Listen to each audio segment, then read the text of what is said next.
নমস্কাৰ বন্ধু বান্ধৱীসকল আপোনালোক সকলোকে পুনৰবাৰ স্বাগতম জনাইছোঁ Assam job news today YouTube চেনেলৰ এটা জব ইনফৰমেটিভ ভিডিঅ'লৈ। তো বন্ধু বান্ধৱীসকল, অসম চৰকাৰৰ ফালৰ পৰা নতুনকৈ আপোনাৰ ভেকেঞ্চিৰ নটিফিকেশ্যন আহিছে। অসম কৃষি বিভাগৰ ফালৰ পৰা ভেকেঞ্চিৰ নটিফিকেশ্যন প্ৰকাশ কৰা হৈছে, য'ত আপোনালোকৰ গ্ৰেড 3 গ্ৰেড 4 পদৰ ভেকেঞ্চি আছে। ভেকেঞ্চিৰ মাজত এপ্লাই কৰিবলৈ হ'লে আপোনালোকৰ শিক্ষাগত অৰ্হতা লাগিব 10 পাছ 12 পাছ আৰু কিছুমান পষ্টত আপোনালোকৰ ডিগ্ৰী পাছ কৰা হ'ব লাগিব। আপোনালোকৰ কোনো ধৰণৰ এক্সাম নহয়, ফিজ নালাগে, সম্পূৰ্ণ বিনামূলীয়াভাৱে আপোনালোকে ভেকেঞ্চিৰ মাজত এপ্লাই কৰিব পাৰিব। তো আপোনালোকক এইটো ভিডিঅ'ৰ যোগেদি ভেকেঞ্চিসমূহৰ সবিশেষ ডিটেইলছখিনি জনাই দিম যে কি পোষ্টৰ ভেকেঞ্চিৰ নটিফিকেশ্যন আহিছে, কিমান পদৰ কাৰণে ভেকেঞ্চিৰ নটিফিকেশ্যন মুকলি কৰা হৈছে। ভেকেঞ্চিসমূহত এপ্লাই কৰিবলৈ হ'লে আপোনালোকৰ এলিজিবিলিটি ক্ৰাইটেৰিয়া কি লাগিব, আপোনালোকক চেলাৰী কিমান দিয়া হ'ব, সম্পূৰ্ণ তথ্য আপোনালোকক এইটো ভিডিঅ'ৰ যোগেদি জনাই দিম। তো যদি আপোনালোকৰ অৰ্হতা মিলে আপোনালোকে ভেকেঞ্চিসমূহত এপ্লাই কৰি ল'ব পাৰিব। গতিকে আপোনালোকে ভিডিঅ'টো প্ৰথমৰ পৰা শেষলৈকে চাই থাকিব, অলপ স্কিপ নকৰাকৈ। কিন্তু তাৰ আগতে যদি আপোনালোকে চেনেলটো নতুন আহিছে, যদি এতিয়াও চেনেলটো ছাবস্ক্ৰাইব কৰা নাই, তেনেহ'লে ছাবস্ক্ৰাইব কৰি ৰাখিব পৰৱৰ্তী জব আপডেটবোৰ পাবলৈ। আৰু যদি আপোনালোকে এতিয়া আমাৰ হোৱাটছআপ গ্ৰুপত জইন হোৱা নাই, ভিডিঅ' ডেছক্ৰিপশ্যনত গৈ লিংক পাই যাব, তাৰ পৰা আপোনালোকে আমাৰ হোৱাটছআপ গ্ৰুপতো জইন হ'ব পাৰে। তো বন্ধু বান্ধৱীসকল, আপোনালোকে চাব পাৰে যে আসাম এগ্ৰিকালচাৰ ইউনিভাৰ্চিটিৰ তৰফৰ পৰা ভেকেঞ্চিৰ নটিফিকেশ্যনটো প্ৰকাশ কৰা হৈছে, য'ত আপোনালোকৰ গ্ৰেড 3 গ্ৰেড 4 পদৰ ভেকেঞ্চি আছে।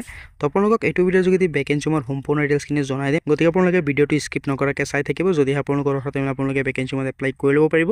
তো পোষ্টসমূহৰ ডিটেইলছটো আপোনালোকে চাব পাৰে যে এছিষ্টেণ্ট পদৰ কাৰণে আপোনালোকৰ 3টা পদৰ ভেকেঞ্চিৰ নটিফিকেশ্যন প্ৰকাশ কৰা হৈছে।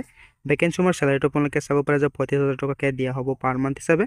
লগতে আপোনালোকৰ শিক্ষাগত অৰ্হতা থাকিব বেচেলৰ ডিগ্ৰী, অৰ্থাৎ আপোনালোকে বেচেলৰ ডিগ্ৰী কমপ্লিট কৰিলে ভেকেঞ্চিৰ এপ্লাই কৰিব পাৰিব। এছিষ্টেণ্ট পদৰ কাৰণে 3টা পদৰ ভেকেঞ্চি আছে। 2 নম্বৰত আপোনালোকে চাব পাৰে যে ষ্টেনোগ্ৰাফাৰ গ্ৰেড 3 পদৰ কাৰণে ভেকেঞ্চি নটিফিকেশ্যন প্ৰকাশ কৰা হৈছে 4টা পদৰ কাৰণে।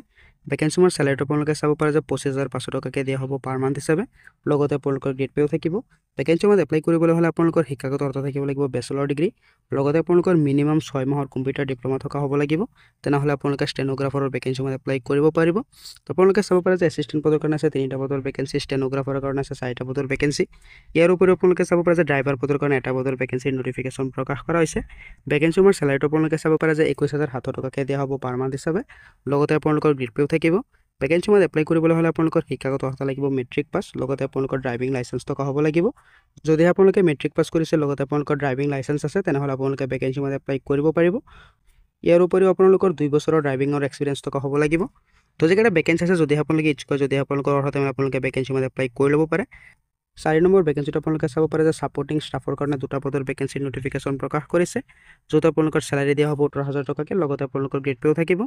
ভেকেঞ্চিৰ এপ্লাই কৰিবলৈ হ'লে আপোনালোকৰ শিক্ষাগত অৰ্হতা লাগিব মেট্ৰিক পাছ, লগতে ITI পাছ কৰা হ'ব লাগিব। 5 নম্বৰ ভেকেঞ্চিটো আপোনালোকে চাব পাৰে যে প্ৰগ্ৰাম এছিষ্টেণ্ট, অৰ্থাৎ কম্পিউটাৰৰ প্ৰগ্ৰাম এছিষ্টেণ্টৰ ভেকেঞ্চিৰ নটিফিকেশ্যন প্ৰকাশ কৰিছে, য'ত আপোনালোকৰ 1টা পদৰ ভেকেঞ্চি আছে। ভেকেঞ্চিৰ চেলাৰীটো আপোনালোকে চাব পাৰে যে 35,400 টকাকৈ দিয়া হ'ব পাৰ মান্থ হিচাপে। লগতে আপোনালোকৰ গ্ৰেড পেও থাকিব। তো যিকেইটা ভেকেঞ্চি আছে, ভেকেঞ্চিৰ এপ্লাই কৰিবলৈ হ'লে আপোনালোকে শিক্ষাগত অৰ্হতাটো চাব পাৰে যে বেচেলৰ ডিগ্ৰী কমপ্লিট কৰা হ'ব লাগিব কম্পিউটাৰ ছায়েন্সত, নাইবা কম্পিউটাৰ এপ্লিকেশ্যনত আপোনালোকে বেচেলৰ ডিগ্ৰী কমপ্লিট কৰা হ'ব লাগিব। তেনেহ'লে আপোনালোকে ভেকেঞ্চিৰ এপ্লাই কৰিব পাৰিব। তো যিকেইটা ভেকেঞ্চি আছে বেলেগ বেলেগ পোষ্টৰ কাৰণে, যদি আপোনালোকৰ অৰ্হতা মিলে, যদি আপোনালোকে ইচ্ছুক হয়, ভেকেঞ্চিৰ এপ্লাই কৰি ল'ব পাৰিব। 6 নম্বৰত আপোনালোকে চাব পাৰে যে প্ৰগ্ৰাম এছিষ্টেণ্ট লেব টেকনিচিয়ানৰ কাৰণে আছে 3টা পদৰ ভেকেঞ্চি, য'ত আপোনালোকক চেলাৰী দিয়া হ'ব 35,400 টকাকৈ, লগতে আপোনালোকৰ গ্ৰেড পেও থাকিব। ভেকেঞ্চিৰ এপ্লাই কৰিবলৈ হ'লে আপোনালোকে শিক্ষাগত অৰ্হতাটো চাব পাৰে যে এগ্ৰিকালচাৰত বেচেলৰ ডিগ্ৰী কমপ্লিট কৰা হ'ব লাগিব। যদি আপোনালোকে এনিমেল ছায়েন্স বা ফিচাৰী নাইবা এগ্ৰিকালচাৰত ডিগ্ৰী কমপ্লিট কৰিছে, তেনেহ'লে আপোনালোকে ভেকেঞ্চিৰ এপ্লাই কৰিব পাৰিব। 7 নম্বৰত আপোনালোকে চাব পাৰে যে ফাৰ্ম মেনেজাৰৰ কাৰণে 2টা পদৰ ভেকেঞ্চিৰ নটিফিকেশ্যন প্ৰকাশ কৰিছে, য'ত আপোনালোকক চেলাৰী দিয়া হ'ব 35,400 টকাকৈ, লগতে গ্ৰেড পেও থাকিব। ভেকেঞ্চিৰ এপ্লাই কৰিবলৈ হ'লে আপোনালোকে এগ্ৰিকালচাৰ নাইবা এনিমেল ছায়েন্সত ডিগ্ৰী কমপ্লিট কৰা হ'ব লাগিব। তো যদিহে আপোনালোকৰ অৰ্হতা মিলে আপোনালোকে ভেকেঞ্চিৰ এপ্লাই কৰি ল'ব। 8 নম্বৰত আপোনালোকে চাব পাৰে যে ছাবজেক্ট মেটাৰ স্পেচিয়েলিষ্টৰ কাৰণে 12টা পদৰ ভেকেঞ্চিৰ নটিফিকেশ্যন প্ৰকাশ কৰিছে, য'ত আপোনালোকক চেলাৰী দিয়া হ'ব 56,100 টকালৈকে, লগতে গ্ৰেড পেও থাকিব। ভেকেঞ্চিৰ এপ্লাই কৰিবলৈ হ'লে আপোনালোকে শিক্ষাগত অৰ্হতাটো চাব পাৰে যে এগ্ৰিকালচাৰত মাষ্টাৰ ডিগ্ৰী কমপ্লিট কৰা হ'ব লাগিব, নাইবা ফিচাৰী ছায়েন্সত আপোনালোকে মাষ্টাৰ ডিগ্ৰী কমপ্লিট কৰা হ'ব লাগিব। তেনেহ'লে কিন্তু আপোনালোকে ভেকেঞ্চিৰ এপ্লাই কৰিব পাৰিব। 9 নম্বৰত আপোনালোকে চাব পাৰে যে ছিনিয়ৰ ছাইণ্টিষ্ট কাম হেডৰ কাৰণে 7টা পদৰ ভেকেঞ্চিৰ নটিফিকেশ্যন প্ৰকাশ কৰিছে, য'ত আপোনালোকৰ চেলাৰী থাকিব 1,31,400 টকাকৈ, লগতে আপোনালোকৰ গ্ৰেড পেও থাকিব। ভেকেঞ্চিৰ এপ্লাই কৰিবলৈ হ'লে আপোনালোকে এগ্ৰিকালচাৰত ডক্টৰেট ডিগ্ৰী কমপ্লিট কৰা হ'ব লাগিব, লগতে আপোনালোকৰ 8 বছৰৰ এক্সপিৰিয়েঞ্চ বিচৰা হৈছে। তো যদি আপোনালোকৰ অৰ্হতা মিলে আপোনালোকে ভেকেঞ্চিৰ এপ্লাই কৰি ল'ব, যিহেতু বেলেগ বেলেগ পদৰ ভেকেঞ্চিৰ নটিফিকেশ্যন আহিছে কৃষি বিভাগৰ ফালৰ পৰা। তো যিটো পোষ্টত আপোনালোকৰ শিক্ষাগত অৰ্হতা মিল খায়, আপোনালোকে ভেকেঞ্চিৰ এপ্লাই কৰি ল'ব। আপোনালোকৰ কাৰণে assistant, stenographer, driver, supporting staff, programme assistant, lab technician, farm manager, বিভিন্ন পদৰ ভেকেঞ্চি নটিফিকেশ্যনবোৰ আহিছে বেলেগ বেলেগ পোষ্টৰ কাৰণে।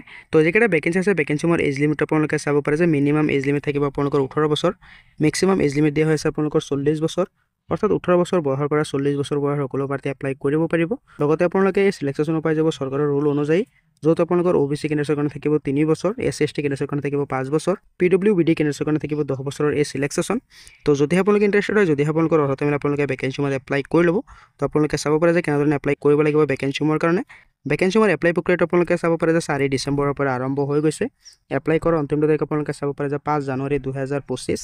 তো আপোনালোকৰ বাবে এইটো এটা সুযোগ হয়, অসম কৃষি বিভাগৰ ফালৰ পৰা ভেকেঞ্চিৰ নটিফিকেশ্যন আহিছে। তো যদি আপোনালোকে ইণ্টাৰেষ্টেড হয়, যদি আপোনালোকৰ অৰ্হতা মিলে আপোনালোকে ভেকেঞ্চিমত এপ্লাই কৰি ল'ব। এপ্লাই কৰাৰ লিংকটো আপোনালোকে হোৱাটছআপ গ্ৰুপত পাই যাব, লগতে এডভাৰটাইজমেণ্ট ডিটেইলছটো আপোনালোকে হোৱাটছআপ গ্ৰুপত পাই যাব। তো আপোনালোকে তাৰ পৰা ভেকেঞ্চিমৰ সবে ডিটেইলছখিনি চাই লগতে এপ্লাইও কৰিব পাৰিব ভেকেঞ্চিমৰ কাৰণে।